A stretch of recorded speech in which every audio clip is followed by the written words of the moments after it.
Hello viewers, আমি এখন আছি মাহের একটি ফ্রুট ভ্যালিতে। আপনারা দেখতে পাচ্ছেন যে পর্যটকদের আকৃষ্ট করার জন্য এখানকার যারা ফ্রুট গাইড আছে, যারা বিভিন্ন ধরনের ফল দিয়ে সম্পূর্ণ ন্যাচারালি প্লেটার তৈরি করে।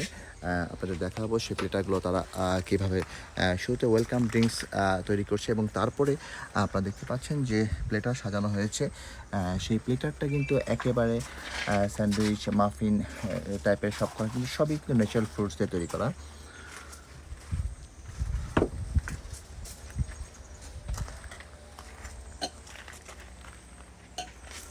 প্রতিদিন বিশ্বের বিভিন্ন দেশ থেকে মানুষ আসে এবং এই প্রকৃতির মাঝ থেকে তারা প্রকৃতির যে থেকে পাওয়া এই ফলগুলোর স্বাদ সরাসরি গ্রহণ করার সুযোগ পায়।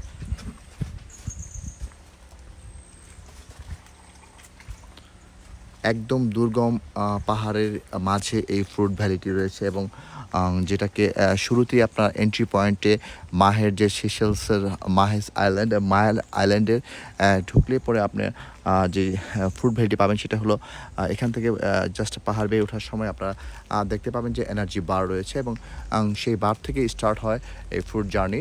এবং আপনারা দেখতে পাচ্ছেন যে এখানে যে গাইড কাম শেফ ফ্রুটস দিয়ে নানা ধরনের আইটেম সে তৈরি করেন, এবং প্রথমে ওয়েলকাম ড্রিঙ্কস দিয়ে স্বাগত জানান, এবং এরপরেতে পুরো ফ্রুট ভ্যালি ভিজিট করার পরে একটি প্লেটার দেওয়া হয় পর্যটকদের। যে প্লেটারের ভিতরে বিভিন্ন সাইজের বিভিন্ন রকমের মাফিন, বিভিন্ন রকমের সব কিছু সাজানো হয়, কিন্তু সবগুলোই কিন্তু একেবারে ন্যাচারাল।